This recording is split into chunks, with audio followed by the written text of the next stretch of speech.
আসসালামু আলাইকুম, সবাই কেমন আছো? মুত্তাকিনাস মিনি কিচেনে সবাইকে স্বাগত। যারা আমার ভিডিওটা দেখতে এসেছো এবং আমাকে অনেক ভালোবাসো তাদের জন্য আমার অনেক অনেক অভিনন্দন এবং ভালোবাসা মন থেকে। আচ্ছা বলেন তো আজকে আমি কি রান্না করব? আমি এখানে পানিটা দিয়েছি, লবণ দিয়েছি, এর মানে বোঝা যাচ্ছে যে আমি এখানে শাক জাতীয় কিছু রান্না করব, যেমন লাল শাক রান্না করব।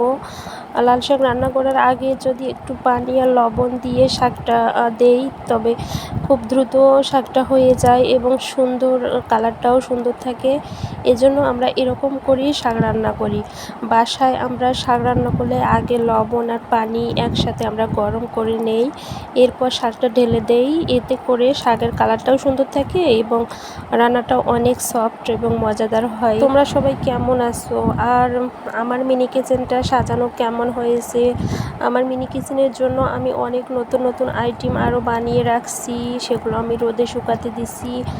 পোড়ানো কমপ্লিট হলে আমি ওগুলো নিয়ে আসবো, আপনাদেরকে দেখাবো এবং আমার মাটির জিনিসপত্রে রান্না করব। এজন্য আমি অনেক কিছু হাঁড়ি পাতিল কড়াই অনেক কিছু তৈরি করে নিয়েছি। এদিকে আমার লাল শাকটা প্রায় হয়ে যাচ্ছে, দেখুন শাকের উপর দিয়ে ভাপ বাইর হচ্ছে।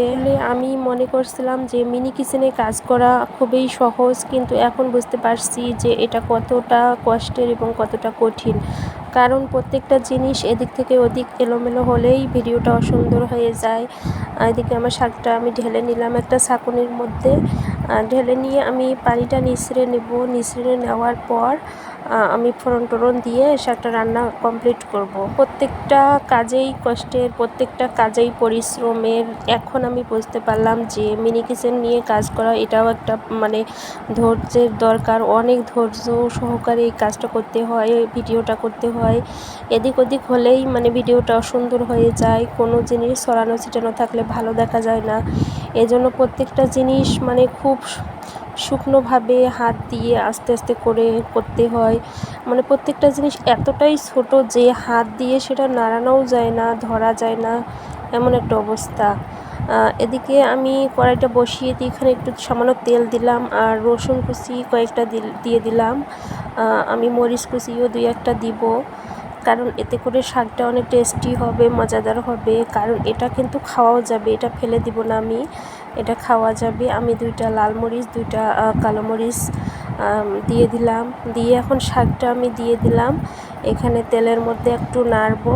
নেড়ে আমি এটা নামিয়ে নিব, তাহলে হয়ে যাবে রেডি। মিনি কিচেনের রান্নাগুলো কিন্তু অনেক মজাদার হয়, অনেক সুন্দর লাগে, খেতেও মজাদার হয়, কারণ এখানে অনেক জিনিস অ্যাড করা হয়।